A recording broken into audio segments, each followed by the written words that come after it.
We are loading into the game now, and this speculation can finally end. Custer's favorite activity, speculating, of course. Yeah, just yapping. Here we go. It is actually the junior. There we go. Yeah. Hey, yeah. So starting off, there's an aggressive push from the gal already on the bottom left-hand side. There's Risu going in against Crystal. He's backing up after a lot of pressure, waiting around for the tactics puller on the left-hand side. We've got two positions on the left here with Risu in support with T-Tech. You might be able to find one. No, it's closed out nicely. Great team fight at the beginning. Halo's pushing in onto the right-hand side, but it's traded out by Jakey. And another trade coming through. Great team fight from our Midlands Minions to start off. And it's just a pencil left on flat. Really 3 down on Infrared. I don't think they were expecting to do as well as that. Just nearly gets picked up by the bomb, uses the cooler as cover, which is really quick thinking there. So now that slightly nervy start has kind of settled down a bit, both teams are going to start fighting for control of the right stack especially, and just seeing what clowns they can pick up around the place. And for that, Midlands Minions are doing slightly better than Infrared, although we've got a sharking Risu right here, that could change the game. Yeah, all of Midlands Minions are stacked up on their flat here. They're trying to sniff out Risu or any potential sharks. Risu's opting for that left-hand side. It's been playing that for most of this game, even though it's only been a minute. It's still starting to put some pressure on now, but it's probably going to back through mid, as we can see here. The cooler's gone up and he's backed up for it. Now we're just waiting to see if anyone got any specials that they can make any use of. The Rapid's got their jet ready. They might pop it now from under left-hand side. It's going through. It's onto Jelly, and Jelly's gone down. They might pursue the left-hand side. Risu's calling in underneath. The jet trying to find two. Managed to find Halo off the jump. Incredible play. Nice double from Jasmine. And it looks like he might be able to get a score here if they can punish. But the Bazooka's gone down. The Junior's dropped in on the right-hand side. They managed to get a score. And we've got Infrared first on the board. Yeah, that escalated really quickly. Just taking, the team taking the advantage instantly once the jet had got that player. Risu then holding onto the whale for a while just to extend that. They weren't quite prepared. They didn't have a power clamp, but the staggered use of specials just allowed them more time to gather their resources and just 20 points on the board, but I'm sure more are to come. Now that the Gale has a really commanding position up here on the back, there is the second power clamp, and we can expect Jelly just drops like that, gets punished for it, and now there is a 2-man advantage on the side of Infrared. So this is going to be they don't spam. Yeah, push dead, but they've still got so much flat control. Reach is going to jump out onto this left-hand side here. It looks like they're going to give up flat just now, and they finally conceded, and Midlands Minions have finally managed to make it back onto their flat. But you can see the left-hand side, another push here. Jelly's put the Kraken to counter the whale, which managed to find Jakey just about. Well done. The plat is still under control, kind of, but another pick from a bomb, I believe, that's Crystal gone down. Jelly's trying her best to survive as much as she can. The bomb's gone up just in time just to protect her. Well done from Johnny to back up her teammate. This is actually really exciting. You think that after the start that Midlands Minions they would force the issue slightly, but they haven't managed to capitalize on. Oh, that's a really good forward play from Crystal. That jump is going to get punished, and now they're 2 up, and the first score is hit. That is a really good play from Crystal, picking up another one. They're out of time. No, actually the other side scored. Oh wow, that was sneaky as well. I was so confused. On the bleeding, I managed to stop Midlands Minions from scoring at all. Great heads-up play in the moment. It seems that Risu is just opting to play on that left-hand side of the map, for almost the entire game, and it's providing a lot of help and he's getting a lot of the clam economy for his team as a result. In he goes again. He just needs one clamp for a board. They've already got picked down. They're probably going to score again. Get a lot on the board. The clamp economy is actually quite low at the moment. Midlands Minions just need to focus on getting picks. JT's managed to cross onto the top left. Will they get punished? No, I think they're having a little bit of trouble. Just there aren't that many re-entry specials on the side of Midlands Minions. They just have that Kraken doesn't really count, and then you've got one Zuka, and that's pretty much it. However, Risu is proving to be an absolute menace, just taking up so much space and so much nice game right here. Scoring all these clams, and that is game. Risu. Yeah, definitely a very strong start from Infrared. I think just Yeah, showing that they're built different. they are. They are. I mean, they are. They have been competing. Individually, these players have been competing at a really high level for a while now. Um, and the other team, even though they probably feel a bit pressured by just how fast Infrared are playing. I feel that there were moments where you could see the team plays work out. They very nearly got a push off too. I was so confused by that score, but that was Risu's sneaking back. But things like Crystal on the squeezer getting a double there. It's things like that. I feel like if you are a lower level player and you're fighting a team with individual players that are stronger than you, then that team effort really makes such a difference. It made a difference right at the start for them. They got a good start. They just have to learn how to capitalize faster off situations like that. They go to Rainmaker Humpback, which is the same counter pick we saw in the other semi-final. What kind of changes do you think we're going to see, Jason? We might see Crystal switch onto the machine here because we know that AoE weapons tend to thrive, but maybe she sticks onto that squeezer because she's more comfortable on it.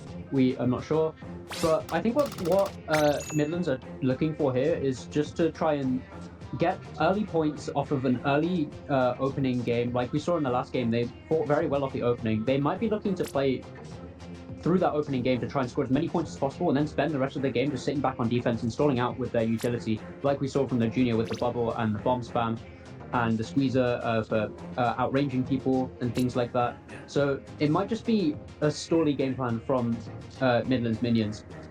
But what they might not account for is that Risu has been basically playing all over the map, and they kind of didn't really deal with that in this first game. It'll be interesting to see if they considered that, and we'll take that into account going into this next game on Rainmaker Humpback, where the objective is slightly more mobile. Yes, I bet we're going to see a left flank from Risu. Like, It seems almost inevitable. I think that's really good with how fast Risu plays whenever they have cooler. Just pick up and go straight in from the other side. Just be a distraction, be a menace, try to get sneaky picks here and there. And I know when I played against Halo's team in fights, I nearly got away with the left flank as well. So we'll see if the same kind of situation occurs. Jetties on Blaster, I assume that will be really quite strong, especially on the defense. They're not? Oh, okay. There's a lobby DC. We will have to yap a little more to make this worth it. Yes. He's in our VC, he's cheating. Okay, yes, it's a 4v3. Let's go, guys. But yeah, well, this is just Nintendo. So classic thing. This game is kind of disappointing in this regard because I feel like this, if we had servers, so many of these problems would not happen. The game feels so satisfying when you play at a LAN. Your shots hit, they feel true, they feel like they have impact. And then once there's any little bit of latency, the weapons just become not fun. Well, I mean, if you're crying about the live online, have you tried qualifying for a LAN? Because that's what this tournament is all about. And right now we're in the semi-final, and we've just had one game where Infrared took down Midlands Minions, and they're looking to make it to grand finals in still another 3-0 fashion. So far unbeaten, and maybe we can see this Rainmaker Humpback counterpick and sort of tarnish the reputation of the sweep so far from Infrared. Well, let's see. Johnny has come back under the name Spark Johnny. That is a throwback. Does anyone know when Spark plays? Yeah, when's Spark? What happened to Spark days? Anyone know? Good stuff. Yeah, I suppose we'll have to wait a little longer to see weapon picks, but I genuinely want to see like a really tough fight. The match here from the previous semi-final was really intense. Very fantastic gameplay we've seen all around, honestly. So more of that, please. Yeah. I want to talk a bit more about Infrared, because while we've spoken about Midlands' adaptation on this Rainmaker Humpback kit, I feel like the weapon pools for infrared are still quite deep enough. Even though Risu normally plays that 52 and that 96, we might see Jake finally make use of that bucket that I was talking about earlier. Because as I said before, this is great for AoE weapons like Slosher, like Blaster. Even though we have Jelly on one side with blasters, maybe the custom blaster from Jelly, but we can also see the V bucket come out from Jakey. What that's going to help them with is again with that pressure over mid and like over elbow and things like that. But also the strikes are great flushing out utility for such a cramped map like Humpback, and especially on that flat area, strikes are going to help them out a lot. So it'll be interesting to see if Jake pulls out that bucket. Yeah, that would be really fun. I do think that this map in particular feels very, very different from a lot of the Splatoon 3 maps. It's got so many, the particular geometry of the map, just with all these slopes. It does actually force a lot of teams to play quite differently from how they would like. They would have to come up with a strategy specifically for this map, right? Especially, we do love to still play Rainmaker Humpback. With its flaws here and there, I guess it still feels like Splatoon 2 Rainmaker. So it is very fast paced. You still have to deal with people under your ledges, bomb spam, stuff like that. Chip damage all over the place. It will be quite interesting to see how these teams deal with it, and how fast, in particular, Midlands Minions are able to push whenever they get an advantage. They really, really need to force the issue. But we're only waiting for Jakey to ready up, and off we go. Yeah, this opening is going to be crucial for our Midlands Minions. As I said before, probably going to try and look to simulate a similar game plan to game one. Try and isolate Risu in a 1v1 fight, or try and get a good team fight in a great position where they can capitalize off of the picks and try and move that Rainmaker quickly to that checkpoint, potentially push to even 30 into the enemy flat. We are going to see the double bucket coming out from Infrared. They've got a try with Jet, and they've also got the bucket as I said before. They're still sticking with the pencil though. Yeah, the pencil is probably just going to give them mid control. Jakey is going to do that, the strikes at the same time. Both strikes and inkjet make this really, really dead. They are actually getting collapsed on a quick cooler from nice pick. Good pick though, and they are going to go in. Jakey has we see some special use hopefully soon. Special use, very good. Hasn't really done very much. They have picked up the Rainmaker and are now slowly inching. Here we go, some defensive strikes. And Risu just running in, actually gets punished by Johnny. Fantastic Rainmaker shot. Let's go. Yeah, great awareness from Johnny, noticing that through the strike there was a potential for someone to sneak through. And Johnny noticed that Risu was starting to push. I think that's been called out by a teammate who was still in mid, and yeah, well dealt with. But still, the lead's still in the side of Infrared. Rainmaker's popped, Cooler's up. They're looking to move towards the left-hand side. They're going to go for a fast left check, and they're not watching this Midlands Minions. They're going to get a free check here. And Risu's already on that. Like, yeah, we talked about Risu coming out left. Halo went back for it, but 1v2 actually gets taken out. And that is a really, really fast Rainmaker push. That is down to 20, less than 20, 15. It's going to be a huge push. Really, really fast responses. They're still well dealt with for Midlands Minions. Despite the high push to 15, I think they managed to stem the bleeding definitely, and they managed to secure a bit of mid control. Halo's running through, but the Rainmaker's been caught out by Jasmine, and Jasmine managed to get 2 on top mid. Excellent play from her. Looking to find Crystal, who's shocking on the top right. She dropped onto Jasmine. There's a 1v1, but Jasmine's won it again after 3k. She's picked up the Rainmaker as well. Looks like Infrared is just going to stall this in the bottom right corner for potentially the whole game if Midlands Minions can't find their way back in. Yeah, it's up to Midlands Minions. This map will actually move really fast, despite the checkpoints that Splatoon 3 Rainmaker use checkpoints kind of slow the game down a little bit. It does still play kind of basically identically to Splatoon 2, and you can just pick it up and go over it. That's a really nice trade, I guess, from Jelly against Risu with that splashdown. But then, just holding mid with a pencil means that the teammates jump straight back in. There's continued pressure from Infrared, and it is really, really up to the Minions to see. They have to formulate like a really firm game plan against individual players, like for example, no one's going to really want to be fighting these 1v1, right? Like none of these weapons really outclass a 52. Like it is going to be hard. Really nice shot from Johnny again. That's the second Rainmaker kill against Risu. And are they going to go that? They might. They have the numbers. No, it gets picked up by so, yeah.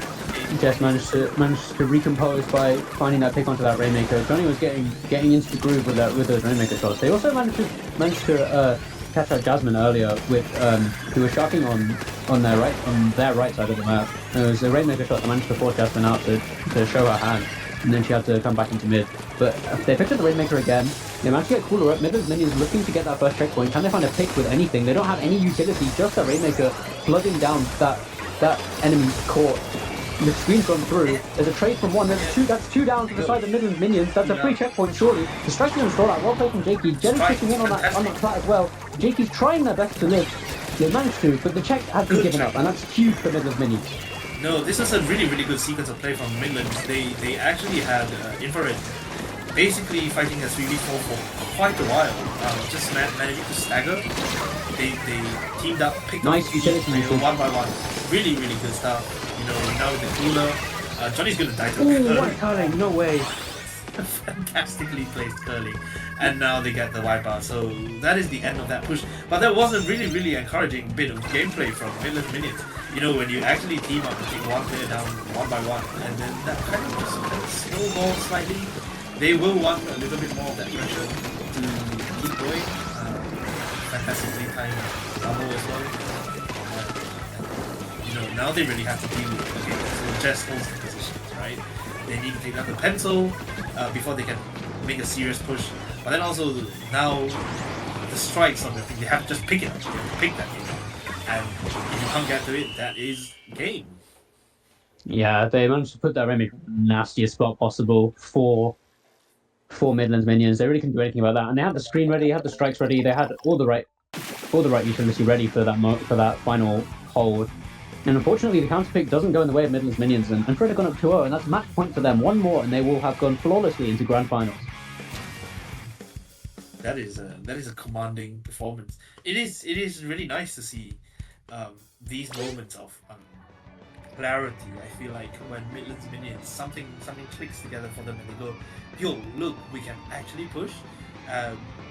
When they team up together and really choose their fights very, very well, then they can keep maintaining that 4v3 gameplay against Infrared.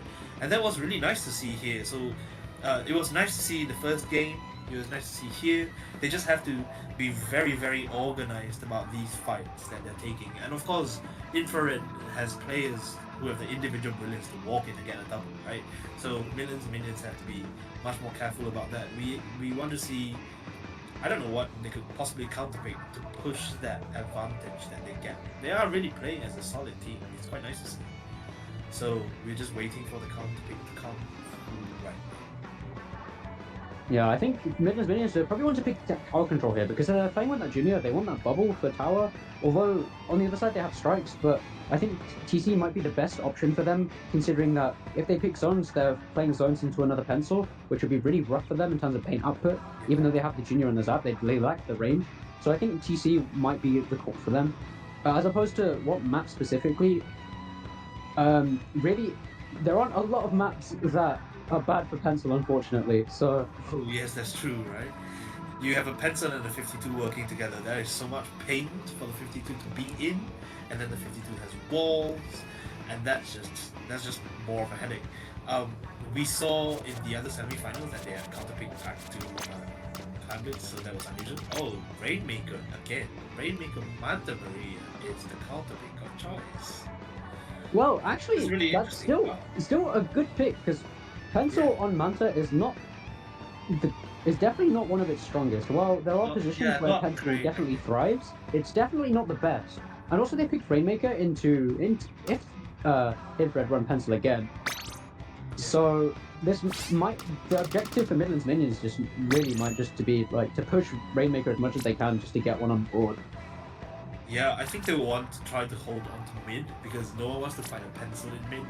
But if someone like Squeezer is on the grates and in the enemy bunker. That can be really oppressive. The bubbles will help. I don't know if Johnny's going to remain on that junior. The bubbles are going to help, just kind of take space. And if you hold on to your right side, your right deck, I guess some people call it, that is always a place where you can absolutely find a re-entry back into mid. So another classic Splatoon 2 map, just with an actual, with multiple routes back into mid, is quite nice. I think they probably both teams might struggle to knock things out, but this is really interesting pick, and I'm really excited to see, how Midlands Minions adapt to this. Oh, now that you mention it, it does make sense that Manta Maria is a boat, and the call out is deck. That makes a lot of sense, actually. I'm used to calling it street because that's what I've always called it. Oh no, the street is that. Yeah, where the first checkpoint is, right? But I mean by deck, I mean the right side of mid. Right. Raised. Okay. Yeah, I'd call it right side. Everyone understands me when I say right side, I think. I've heard people distinguish the right side just because, if you're defending on the right side, it may mean that you haven't dropped in yet. But yeah, so deck is something I've heard from a few people sometimes, and I'll be like, oh, yeah, that makes sense. It's a little bit, yeah. There we go. So double sploosh. They're trolling, guys. No way. If the solo queue Rainmaker meta isn't sploosh, then I don't know what the Splat Pursuit semi-final Rainmaker meta is. That's wild. They've already. Jess is on top mid. You can see both the solutions going left. An early hammer already. The should be popped very soon after the cooler's got up, which it has. Into the street they go. Ricci's actually been doubled early by a bomb. Well played, and they managed to stop the Rainmaker before it's hit bunker. Good times. They've actually managed to shut down that push properly, which is quite nice. The hammer comes out, and I guess, okay, I spoke too early, there we go. That's checkpoint. Splooshes are terrifying. As you have two of them with the hammer, the explosive power. There we go, the explosive power. And the Ghost Splashdown's dealt with it very well. Yeah, you really know that. They have to try to find ways to slow the gameplay down. For sure, I feel like that's going to be their main issue. Just struggling with people running at you from all directions. On a flank, you're kidding me! Oh my god. Good for two! What? Jakeyon's Sploosh seems to be better than Jakey or any of the weapons we've ever seen, apparently. Another assist is going to go up onto that top left hand side. It's going to drop onto Halo, no cooler. Another freezer! Literally a quad for Jakey. As they go for the KO on Jasmine, just about can't make it. Johnny brings the clock up with a double hammer onto the shield, and that's Jakey's heroics on Sploosh has managed to secure Infrared a grand finals. That is top quality content. I love this. That's so good. Oh my god. Jakey, I want to see those KDs. Honestly, that was rude. Yeah, straight up BM into Midlands Minions, and well, they've just knocked them out of the tournament. Midlands Minions no longer able to compete, and will have to run it back in Qualifier 2. Qualifier 2.